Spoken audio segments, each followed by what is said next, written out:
You have to have, and that's where delusion comes in, because delusion is only delusional when you don't accomplish the goals of making your delusions a reality. Right. That's what it's delusional. To allow those delusions to be the reality of your assessment. It was on me. And that's what you have to realize. Everything you do, you may have some support, you may not, but it's on you. You have to make the decision whether you want to be a badass or whether you just want to be mediocre and everything's okay. But being a badass hurts real bad. And that's why I didn't want to do it. So over the next 2.5 months, I won't bore you with details. I lost the weight. I went back to the recruiter and I went to Buds, Navy SEAL training. And I was the only person in the history of Navy SEAL training to go through 3 hell weeks in 1 year. Do you love this game? I mean, love it with your whole heart. Because if you don't, let's not even bother. Let's not open that door. They're just gonna slam it right in our face. I love this game. I live this game. And there's 1,000 other guys waiting in the wings who are obsessed with this game. Obsession's gonna be talent every time. You got all the talent in the world, but are you obsessed? Is it all you ever think about? Let's face it, it's you against you out there. When you walk on that court, you have to think, I am the best guy out there. I don't care if LeBron's playing. I find it at times, but what happens is I then figure out how to get around it, through it, above it, climb over it. So those limits, I'm always, that's what I said, I taught myself how to fail. I'm always skirting on that like limit of like, okay, I'm there. Okay, I failed. If you can see it here and you have the courage enough to speak it, it will happen. So I see these shots, I see these sequences, and I don't shy away from them. A lot of times people believe in certain things, but they keep to themselves. They don't put it out there. If you truly believe in it, if you become vocal with it, you are creating that law of attraction and it will become reality. The more I listen to this, the better my life gets. If they don't have what you want, don't listen to what they say. There's no greater waste of time than justifying your actions to people who have a life you don't want. It's a compliment, man, to be, and a lot of times it can fuck you up. It can ruin your life. You can be obsessed, but I'll tell you one thing. If you want to be great, you want to be the baddest motherfucker ever at what you do, you can be misunderstood by everybody because you're going to be so fucking obsessed and so driven to get there. That's what it takes. That's the truth. It takes every second of your fucking life. Anybody says balance? Yeah, balance is important for a lot of fucking people. It is. But if you want to fucking go to that edge where people do not like you, don't understand you, question everything you fucking do, you have arrived. When you are misunderstood to the point where fucking people think you're psycho and you're nuts and you're this and that, why are you in the fucking gym at 1 o'clock in the fucking morning? You just got to doing an op for fucking 13, 14 hours at the Ranger School, man, at the gym. What's wrong? You will never understand what is wrong with me. So again, I would love to be able to, give you this profound anchor that people need to have. But it's like, oh, do you want to do this or not? Which is what I think a lot of it boils down to. Do you actually want to do this or not? Do you actually want to do this or not? Because if you actually want to do it, what's going to stop you? Nothing. And if you don't really want to do it, what's going to stop you? Just about anything that comes up. Just about any obstacle that gets in your way becomes an excuse. It becomes a reason. It becomes a rationale for not proceeding down that path. And this is interesting too. When you talk to people that went to SEAL training that didn't make it, most of the time it's some reason. There's a medical reason. There's a family problem. There's very few people that look at you and say, oh, I quit because it sucked. Well, life took me somewhere unexpected. I'm unprepared. It's about 6 degrees out here and I'm underdressed, but guess what? No one gives a f***. You gotta get the motherfucker in. Sometimes life can really hijack your fucking mind. When that happens to you, you're all f***ed up. Your goals, your ambitions, everything is out the fucking window.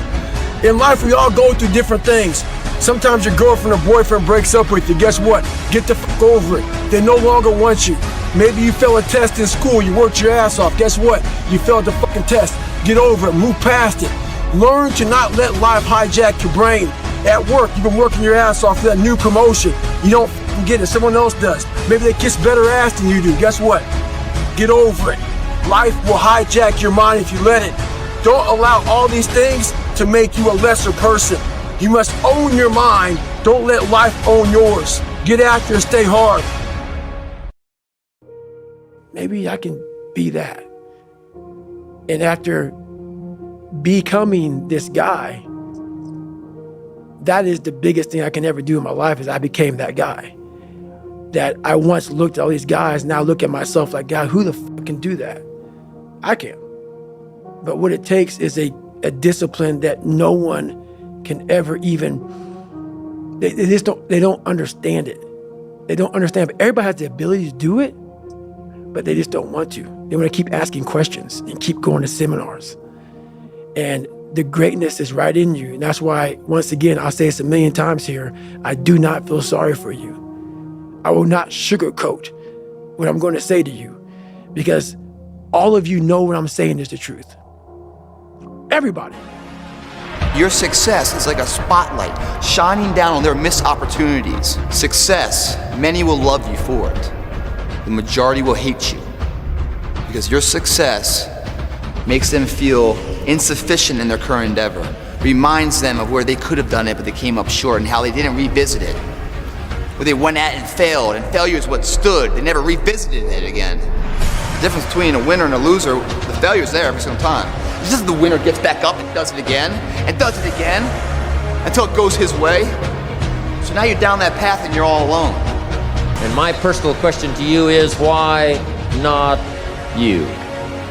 You've got the brains, you can make decisions, you can study the plan, you can change your life, you can grow immensely in the next few years, you can make your dreams come true, you can build a financial wall around your family nothing can get through, you can become healthy, you can become powerful. Why not you? And I'm here to say that I'm ready to pledge my support to make your personal dreams come true. I asked the question, why not you? But I'm not gonna ask it and just walk away. I'm gonna ask it and walk with you in this journey as we take Herbalife around the world. Well, you didn't do what you were supposed to do, so how am I gonna do what I'm supposed to do for you? You walk out of this room, you owe yourself. I didn't get here making excuses. So what, my father wasn't in my life? The truth of the matter is, he ain't never come into my life. So what, I'm gonna wait for the rest of my life for my man to come?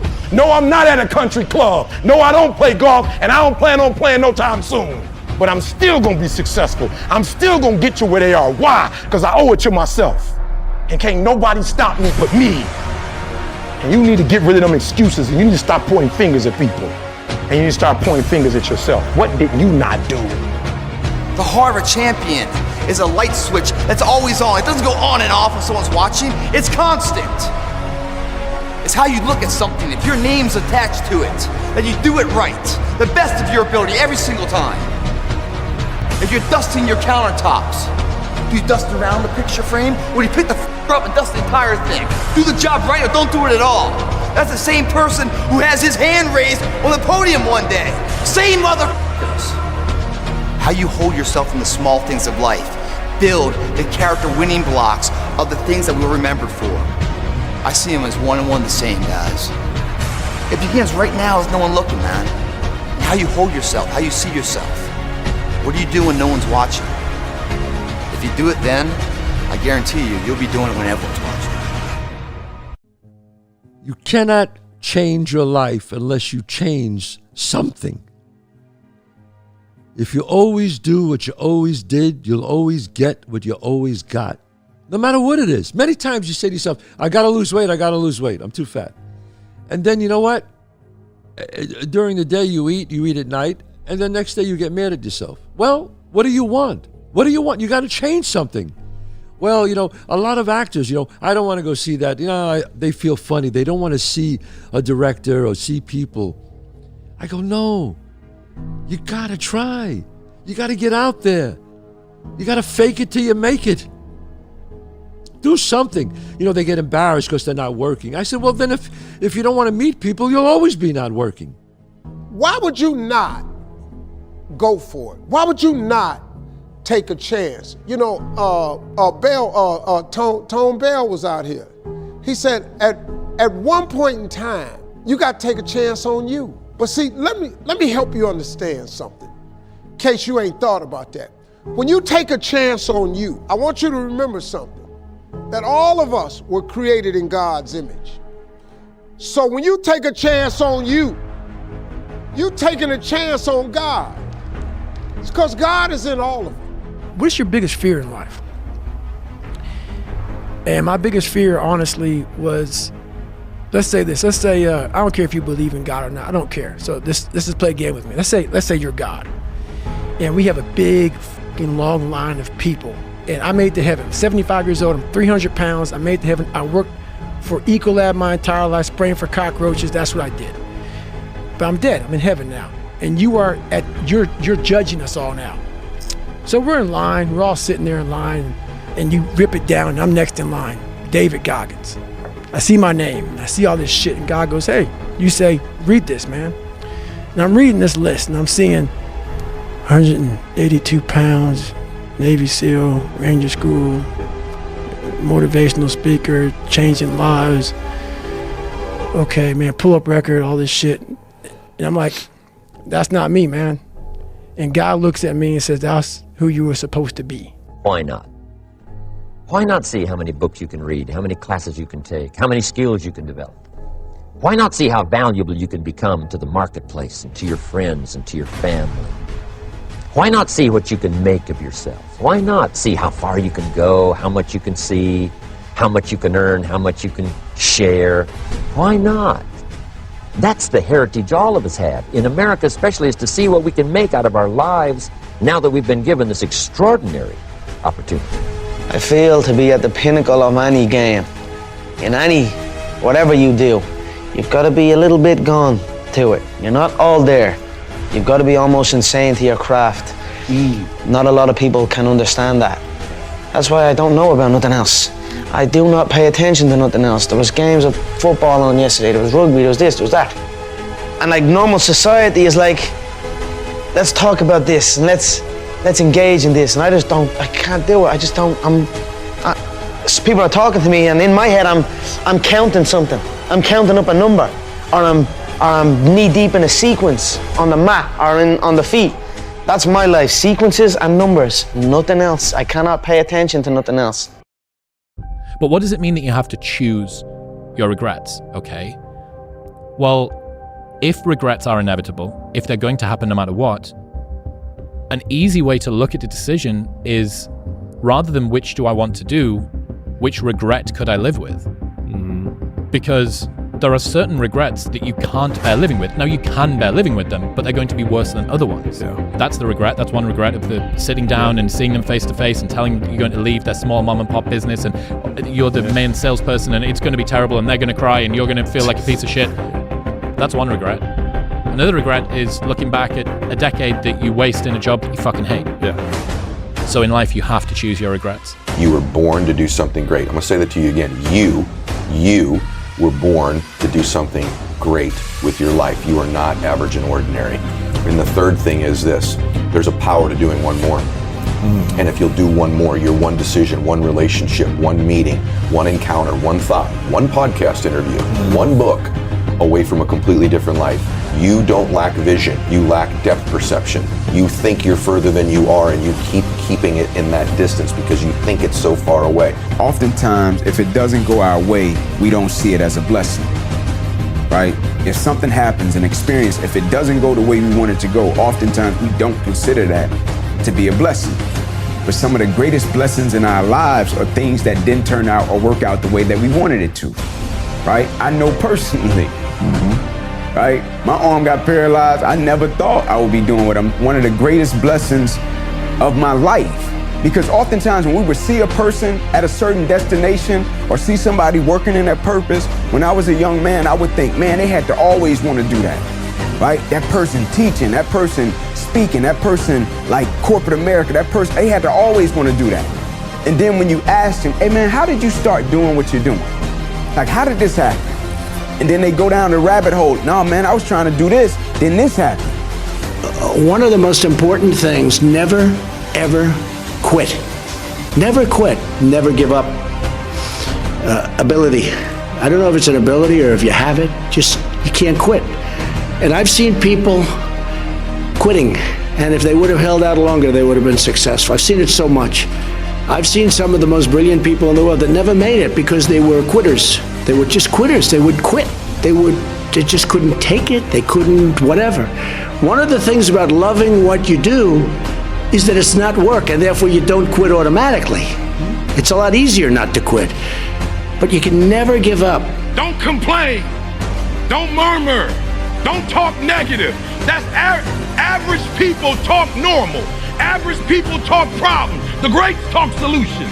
Average people use their time to whine and complain. Average people say it's their boss' fault, it's their mother's fault, it's their average people. I used to be average. I used to say, when is my daddy coming to get me?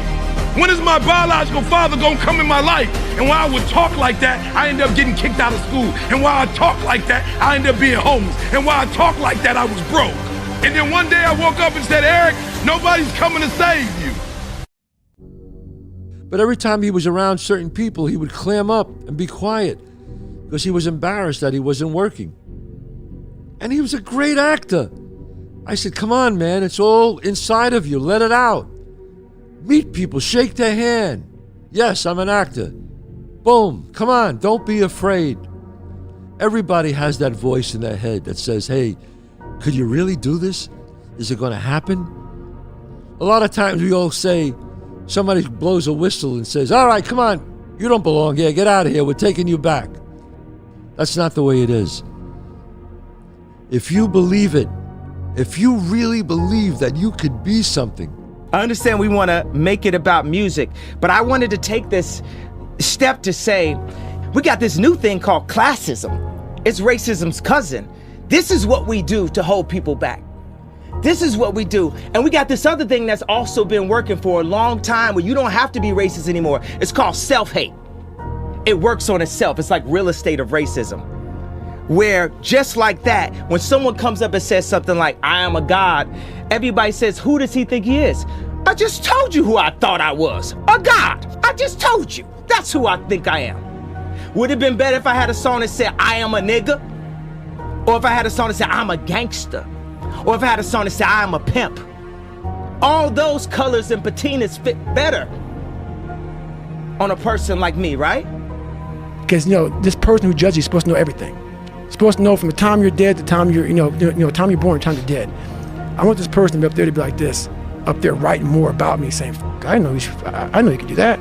I know you can do that. So I want to impress whatever is up there, whatever's going on in life. I want to go up there and not have anything left on the table. I want to drain my soul of every fucking bit of person I am. Hell Week is 130 hours of continuous training. And starts on Sunday, ends on Friday. You might get 2 hours of sleep. And I did all that in 1 year. Why did I do that in 1 year? Cut to the chase again. There was an old crusty commanding officer named Captain Bowen.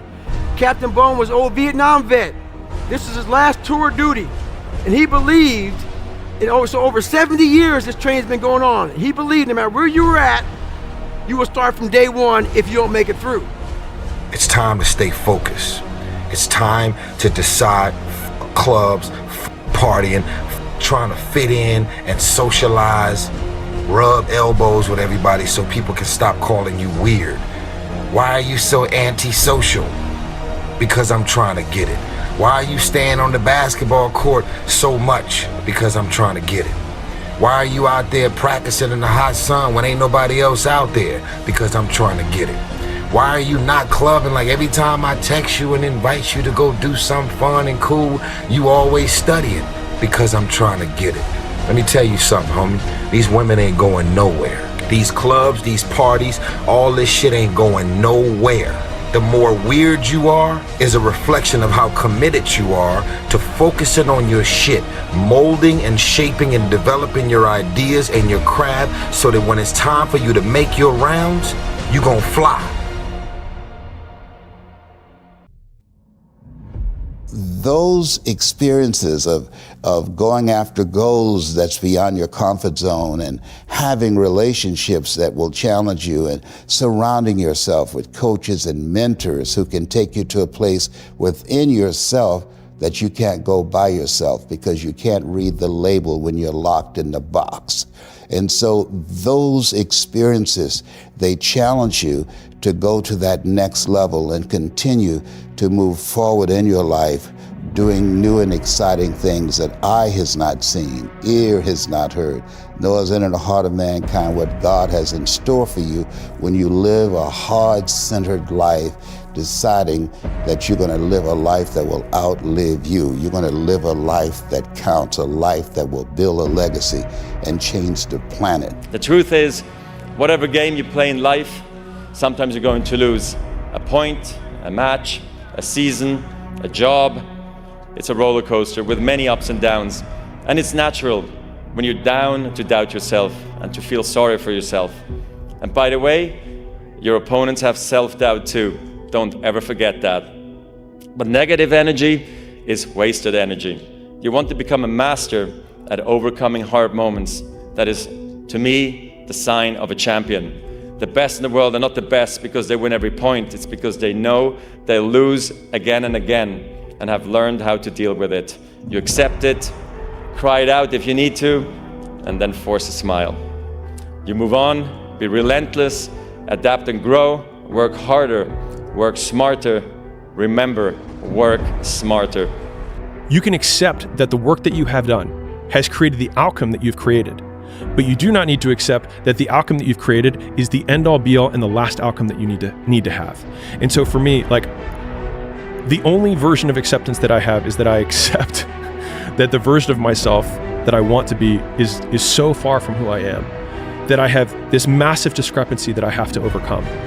And then just breaking that down one step at a time and thinking, I don't deserve to be that man, but I can still do the things that can create it. And that also means that I have to go through the circumstances that would create that man, which means that if I have unbelievable big dreams and big goals, then I have to go through hard times. Like hate, the hard times are a requisite for success.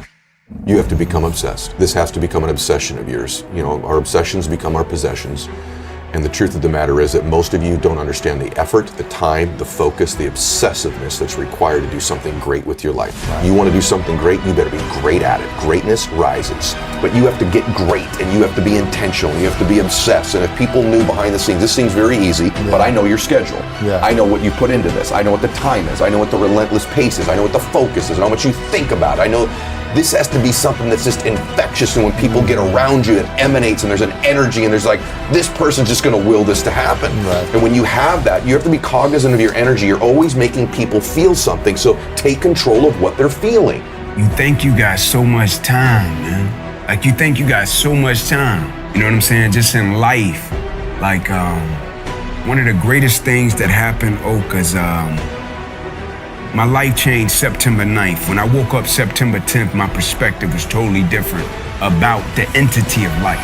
Yes, sir. The sense of urgency that life gave me that next morning. Not that I woke up and I was rushing everything, but I woke up knowing that, man, shit can change pretty quick. Like, you could wake up on top of the world, you can go to sleep and wake up, the world could be on top of your ass and you could have no control over it. Right? Like, that's just how life works. And so we think as if we have time. Do you re-grab the hose and pull it all out and finish the job right? Or do you say, you know, it's good enough? And it's good enough. Because the thing about good enough is we don't know if it's enough until the nth hour, the final hour, and everything's on the line. That's when we find out if it is enough. And if we come up short, man, doesn't that suck? I promise you guys, if today you never say good enough, tomorrow you'll always have enough. What I'm saying is a character of who you are. It's not the title that makes you, it's not the success that makes you. The character defines the success, defines the fame, and it starts right there. Championships aren't won in the theater or the arena. They're won in the thousands of hours in the training room, in the labs, in the 5 a.m. runs, and when it's raining, when everyone else is sleeping. That's when it's won. There's a lot of things you can lose. There's a lot of things you can compromise. There's a lot of things that's okay if you drop the ball on. It's okay if you drop the ball on a lot of different things. It's okay maybe you're not the most eloquent communicator, speaker out there. It's okay if you're not the smartest. It's okay if you're not the brightest. But it's not okay if you say you're gonna do something and you don't come through. Because there's only one person it hurts when you say you're gonna do something and you don't come through, and that's your willpower. And the more and more and more your willpower gets used to you saying things and not doing, your willpower stops having faith in the words that come out of your mouth. And the moment your willpower, your spirit stops having faith in the words that come out of your mouth, whatever you start telling yourself, your mind is telling you, whatever, he's not gonna do it. She's not gonna do it. He's all talk. He's not gonna do it. No substance, all looks, all sexy on the outside, all attractive, but on the inside, no follow through, no follow up, no willpower. Never, ever put yourself in a situation where you hurt your willpower. Never. There's so much knowledge out there, so much information, so many ways to get better. And we make so many mistakes. We're the product of our mistakes. And oftentimes the lesson is sitting there right in front of our face. It's there to be learned, but we miss it, or we don't pay attention to it, or we think we know better until it punches us in the face. And the most important thing to learn is that we have so much to learn. We all do. And we can learn from school and from people and from experience, and we learn from life. But you have to process the information. You have to absorb it. You have to accept it. You have to open your mind. You gotta free your mind so that you can learn and make real progress. He big, he vast. Don't you allow your environment to dictate the oak tree that you become. Because ain't nothing wrong with your seed. You've made no progress. You might even be further from your goal than you were. Why did you let that happen? Don't do that. Embed that long-term goal in your mind. Burn it into your soul. Think about it and write about it and hang it up on your wall. But most important, do something about it. All of y'all got this wonderful gift that he gave you at birth. All y'all got one. You better believe that now. Don't die with this gift and don't never use it. All of y'all got this wonderful gift, but you gotta use it. Take your seed, take your gift. Get away from these people that's in your life that ain't doing nothing. Get away from people in your life that's hating. Get away from your family members that ain't ever opened a business. Get away from your family members that ain't ever followed their dream. Get away from your family members ain't never been nowhere but to the family reunion. Ain't never been to a beach. Get away from them. Get away from them. I had to do it. Stacking days. My son is small, right? He's small, just like I was. And I've talked to him about the training and how hard it is and this, that, and the third. But he's finally starting to see a little bit of change, right, in his game or whatever, in his ability. And all I keep telling him is, just keep stacking days. Mm-hmm. Just keep stacking days. As long as you keep stacking days, I promise you, you will see the change. But my coach used to always say, everything that you want is on the other side of hard. Someone's opinion of you does not have to determine your reality. He said that you have to work on yourself and you have to have an unstoppable attitude, and no excuse is acceptable, and you got to make it a priority, a non-negotiable in your life, and hold a constant vision of what it is you want to achieve. See it accomplished and go all out. Find a way to win. In spite of the setbacks, in spite of the disappointments, in spite of your failures. I tell people when I'm giving presentations, you will fail your way to success. Well, it happens small until it happens big. The reinvention occurs in the micro actions that you're taking every single day. The tiny little things that perhaps no one even notices that are creating muscle memory around new behaviors that perhaps are very uncomfortable to you. Like, hey, I'm going to engage with this person in a different way than I usually do by being more direct or more honest, or I'm going to put down a boundary, or I'm going to say no to this and yes to this. Tiny little things repeated over time is what produces dramatic change. And it's like this curve, it's like this very slow curve until it asymptotes up. And everyone wants to talk about the pivot moment when it goes skyward, but the truth is the real work is in the drudgery. Correct. And the difficult, anonymous work of shoveling shit every single day. You got to find the courage. You got to find the courage. Back on. We need to lock and load our weapons. We need to get back out there. I know that that's what we need to do. So often, the best way to contend with problems, with issues, with adversity is action, is by taking action. The more you sit and the more you wait and the more time you spend with that adversity, with the upper hand inside your head, the worse it's going to get. The more I think about it as a competitive landscape, as I'm clear on what this path is supposed to look like, and these rocks and these dragons are things that I'm going to have to slay along the way to get the princess or get the treasure, I get happier about the harder it is because I know that no one else will follow. It's a selection effect. And I think if you can shift from this is hard to no one else will be able to do this, then it flips from being this thing that you're like, oh, poor me, to oh, poor everyone else who's going to have to fucking try. Yeah. And I think that is so much more motivating as a frame for the exact same circumstance. I always felt like I could do anything. That's the main thing people are controlled by. Thoughts, their perception of themselves. They're slowed down by their perception of themselves. If you're taught you can't do anything, you won't do anything. I was taught I could do everything. Go listen to all my music. It's the codes of self-esteem. It's the codes of who you are. If you're a Kanye West fan, you're not a fan of me, you're a fan of yourself. You will believe in yourself. I'm just the espresso. I'm just a shot in the morning to get you going, to make you believe that you can overcome that situation that you're dealing with all the time. He said, you know the difference between champions and everyone else? And I was like, what? And he said, everyone always looks at them and says, what do champions have that I don't have? And he said, they have it backwards. He said, it's what do champions not have that I have? It's what do they lack? And it's an off button. They just don't stop.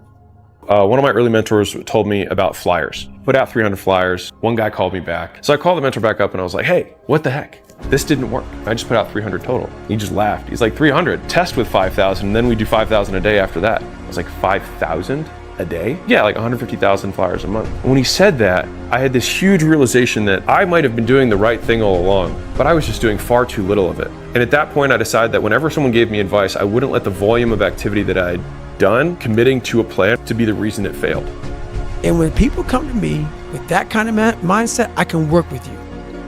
When you are willing to strip yourself down to nothing and give everything, that's who I want to work with. Because now I can mold you into exactly who you want to be. When you put these restrictions up, and that's why my first question is, how bad do you want this? If it's as bad as you want to live or breathe or sleep, whatever the hell it may be, I can work with you. But to say you are a god, especially when you got shipped over to the country that you're in and your last name is a slave owner's, how could you say that? How could you have that mentality? How about us as a people? We can't do it on our own. That's true. We have to. We have to understand that we're not each other's enemy. We have to stop discriminating against each other due to class and due to race and due to location or financial, position. We have to say, wow, that is the best version. Let's use it. Let's bring it to light. Let's move forward. Let's push forward as a civilization. I have never met anybody who became incredibly successful in any area of their life until they had suffered and sweated and sacrificed and kept their focus and fought through tears and trials and tests. And if you have a dream and you commit to it, it will come to pass. I can work with you. But a lot of people, most people don't want it that badly, which is why they always ask the question, man, how did you get to where you are? You know how to do it. You know exactly how to be you or how to be me. You don't want to do it. So I can't make you do it. And nor do I have the time or energy to force you into that place that I know you have to be to do it.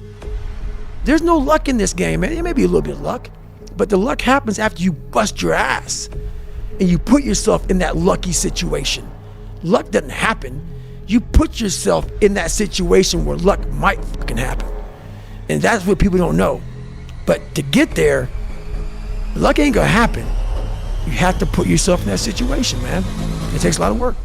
You mentioned one relationship. Another one is just if you're working for me. So if you're working for me and you don't show up on time, or you're not professional when you're conducting your briefs, I need to say something to you. And I need to take ownership of the fact that I haven't made it clear that, hey, you need to show up on time, and hey, you need to be more professional, and hey, you need to wear the right uniform or dress the part. I need to take ownership of that. And maybe if I do, and I talk to you and we discuss why it's important, and you say, oh yeah, I really didn't think about that, and you change your ways and you get on board and you start showing up on time, you start acting more professional, it's great, we solve the problem. There's also a chance that you're late again, or you show up, with booze on your breath or whatever, and we're meeting with a client and I say, hey Chris, you can't do this. You gotta just be whoever the hell God or whatever the hell you believe in. If you believe in nothing but yourself, I don't care what it is. You gotta take everything and throw it away. You have to believe in one thing, and that is yourself. And I'm not saying don't believe in God or what you believe in, but right now, for you to find greatness in yourself, you're not gonna find it by looking in a book or by even hearing me. I may give you the spark, but you've got to go inside yourself to find it. And that means you gotta be quiet. Shut the fuck up, go in a room, stop talking, search your soul, search your mind, search your abilities, and you'll find it. But if you're not looking for it, you won't find it. So you gotta go start your journey. And the journey starts with you finding, why the hell am I here on this planet Earth? Why am I here? And if you don't know that, you will live the rest of your life searching, always asking the question, why? Don't let regret beat you down. Don't be a slave to regret. No. Let it teach you. Let it make you better. Let the fear of regret fuel you to take action today, now. To take action now to become a better person, not filled with regret, but filled with knowledge. Filled with knowledge and strength and power, and filled with life.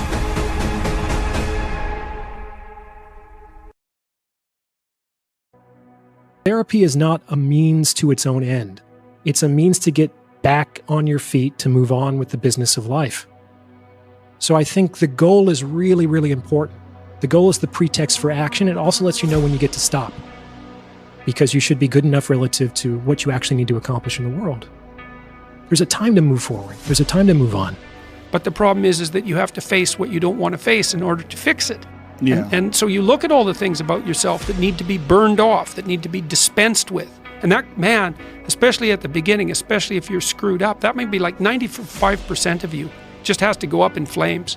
And it's painful. Even some of that stuff that you have to burn off doesn't want to die. And it'll scream in agony while you're burning it off. It's not pleasant. But if you know that you're the thing that can transcend your problems, most fundamentally, if you know you're the thing that, if it faces the problems, can transcend them, then you have the faith that would enable you to take stock of who you are. Great insight, which was don't aim for mediocre. 99% of people in the world are convinced that they're incapable of achieving great things, so they aim for the mediocre. The level of competition is thus fiercest for realistic goals, paradoxically making them the most time and energy consuming. If you are insecure, guess what? The rest of the world is too. Do not overestimate the competition and underestimate yourself. You are better than you think. I love that. Do not overestimate the competition and underestimate yourself. I think if you're the sort of person who is regularly surprised by how well things go, that's maybe a good indication that could be about you. Ask him the question.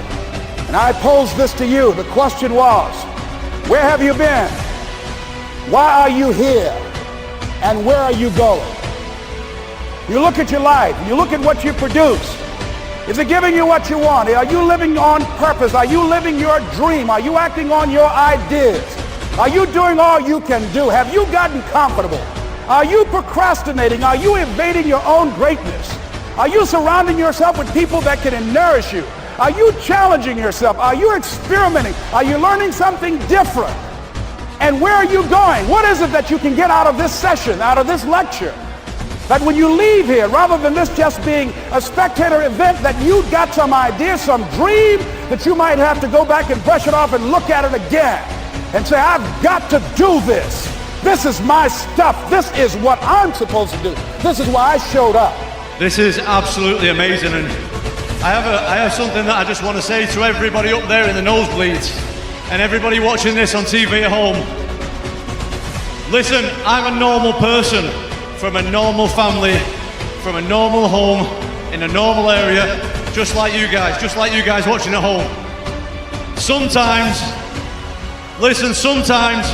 normal people can do extraordinary things, and I'm just proof of it.